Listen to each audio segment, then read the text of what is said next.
Today, we're diving into the grim adventures of Billy and Mandy, which is just the wild ride of a series with a whopping 84 episodes spread over 7 seasons. This show is a roller coaster of fun and chaos, so lean back, chill out, and let's dig into all the craziness that this show has to offer.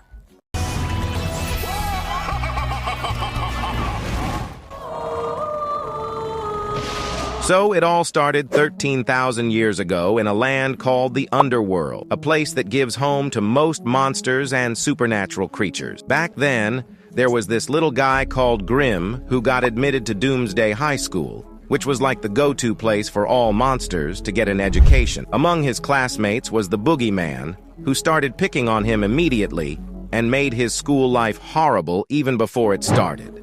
However, one of his classmates, Velma, intervened and scolded Boogie for picking on Grim.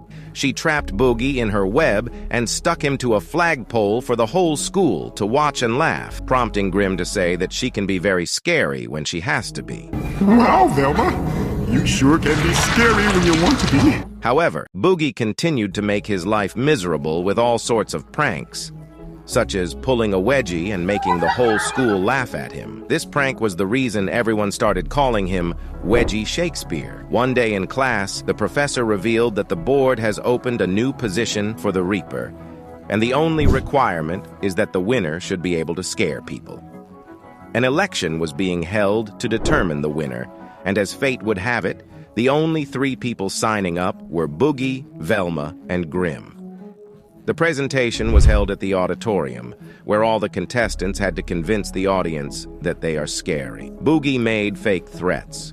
Velma used her melancholic voice and looming presence to strike fear in everyone, and Grim was there too. It was very evident that Velma was going to win and become the next Reaper, but Boogeyman had other plans. When Grim saw an open event to the voting basement, he followed him down to see what he is up to. Inside, he saw him setting fire to all of Velma's ballots and filling the bucket with his fake ones. Grim stood up to his bully and locked him in a casket while he was making things right with the votes. Velma accidentally found him in the basement and ran off crying, thinking that he was cheating to turn the odds in his favor. As Boogie tried to hightail out of there, Grim snatched the prototype scythe from the professor and confronted Boogie for ruining things between him and Velma. He ripped the floor open with the scythe and laughed menacingly as the ghostly figures emerged and captured Boogie. This caused panic in the audience, who were all terrified of Grim and started voting in his favor. So, with this accident, Grim became the Reaper, and the rest is history. Now, on his first day on the Grim Reaper job, his first task is reaping an annoying human who meets a rather unconventional end under a giant wheel. But the real twist comes when he encounters an old witch doctor. Now, this witch had a prophecy to tell. Surprisingly, she unveils a glimpse of Grim's future.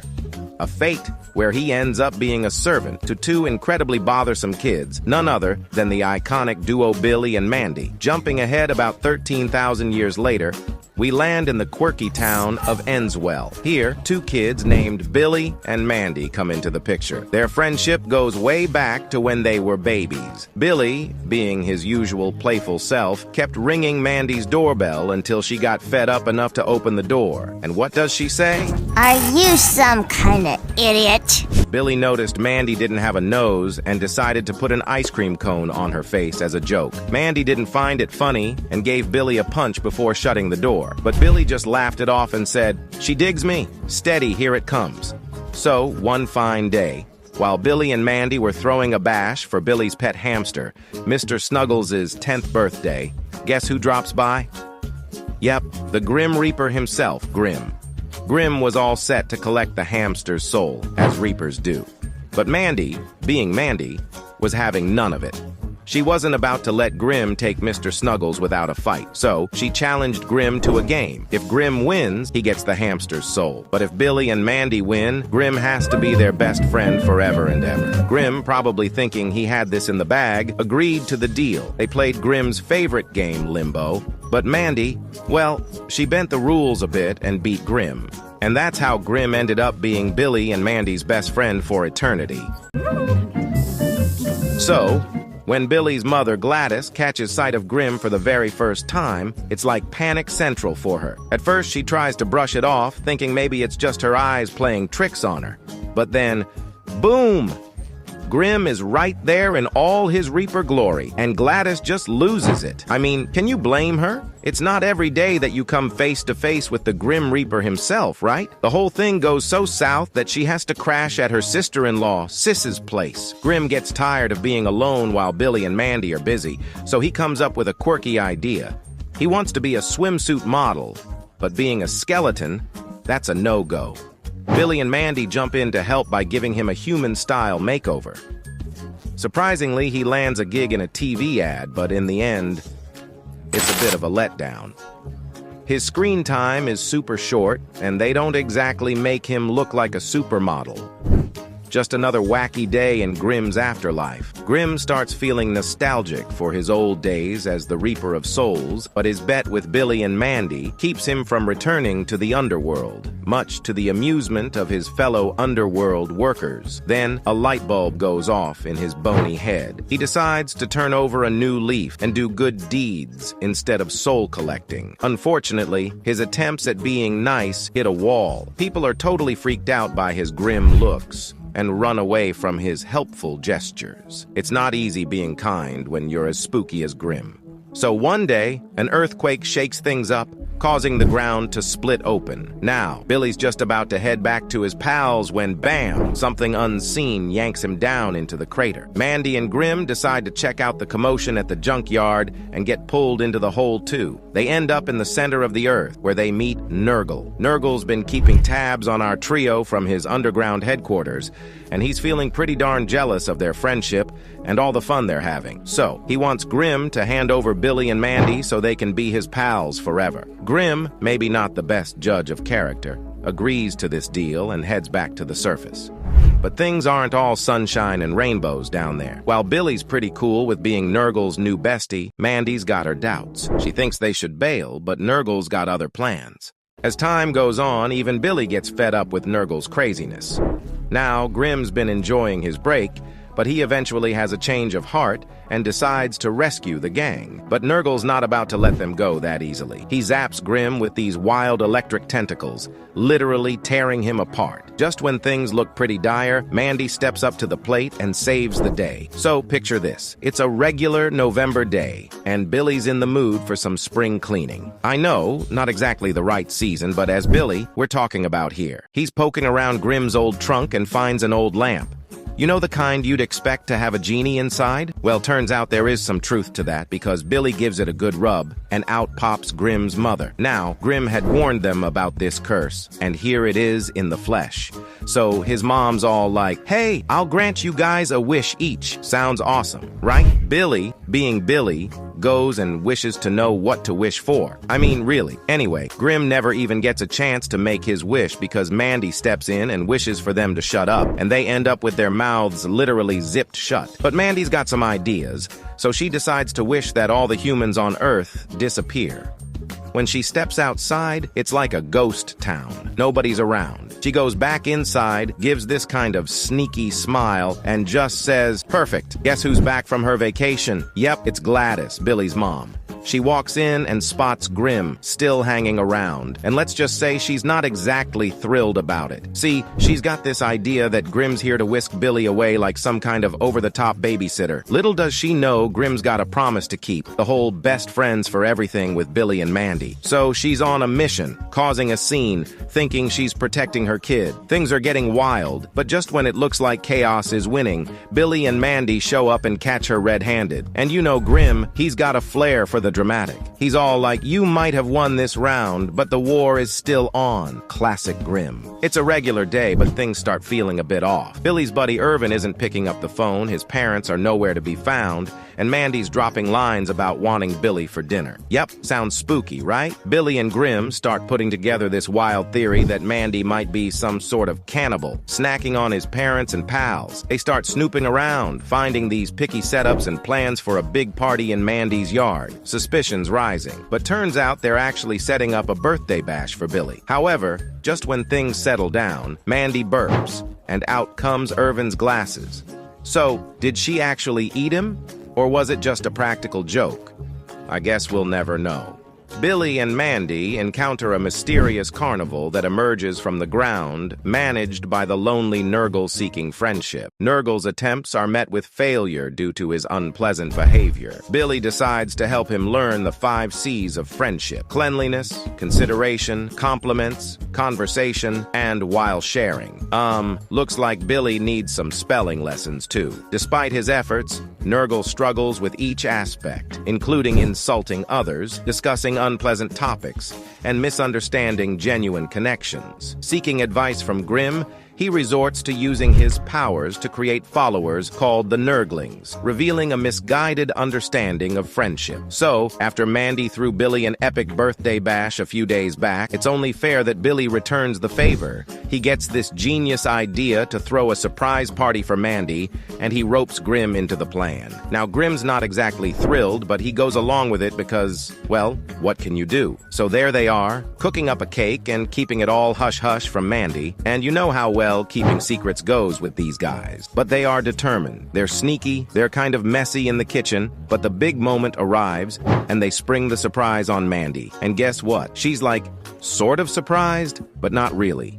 And it turns out that her actual birthday is still 5 months away. Classic Billy move, right? He just couldn't wait to celebrate with his best buddy. At the Enswell Mall, while Billy goes grocery shopping for socks, Grimm spots Eris, the goddess of discord and chaos, whom he has a crush on. Unfortunately, Eris prefers another guy named Adonis. Mandy and Eris engage in playful pranks, but things take a turn when Eris pulls a prank on Mandy, sparking her desire for revenge. After Billy finishes his unusual shopping, he teases Grimm about his feelings for Eris, inspiring Mandy's plan to trick Eris. Mandy tells Eris that Adonis is waiting for her at the mall's dark movie theater. Eris enters, assuming she'll meet Adonis, and kisses a silhouette she mistakes for him. When Mandy switches on the lights, it's revealed that Eris just kissed Grimm, much to her shock and humiliation. Mandy considers payback, and Grimm is delighted that Eris finally kissed him. Billy, ever eccentric, offers Mandy and Grimm a hot buttered sweat sock while expressing his disdain for kissing. After Billy's junk food indulgence leaves him with toxic junk food syndrome,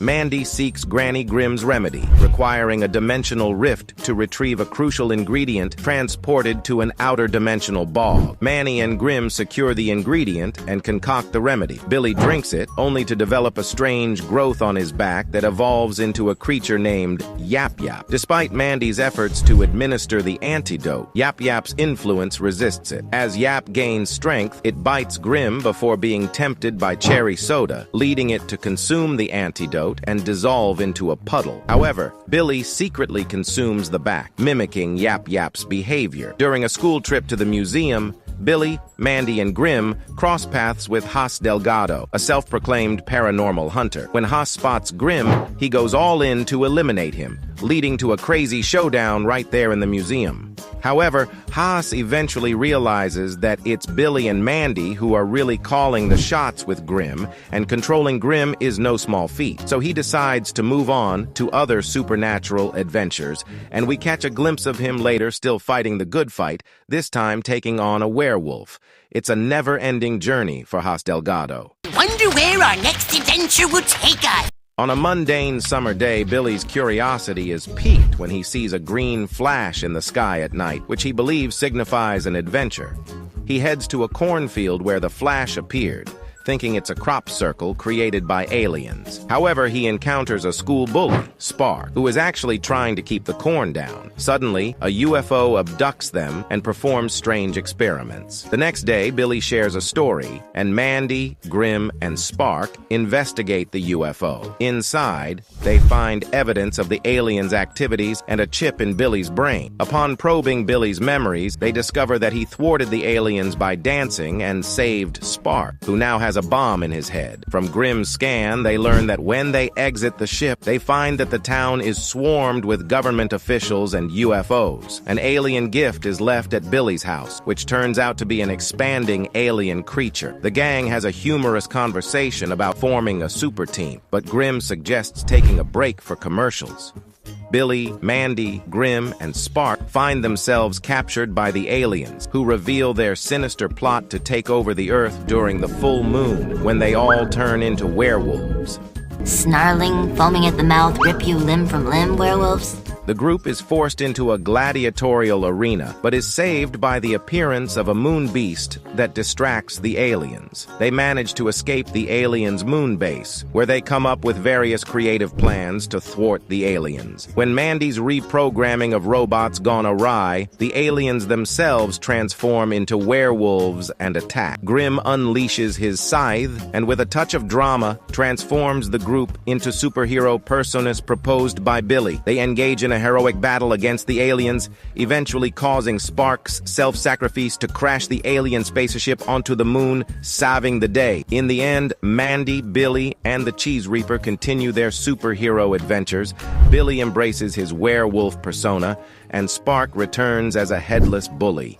And that is Billy and Mandy, from the beginning to the end, in detail. Ah, what a roller coaster of emotions it is. If you enjoyed our recap as much as we did making it for you, drop us a like and subscribe to Cartoon Diaries for more awesome tunes like this.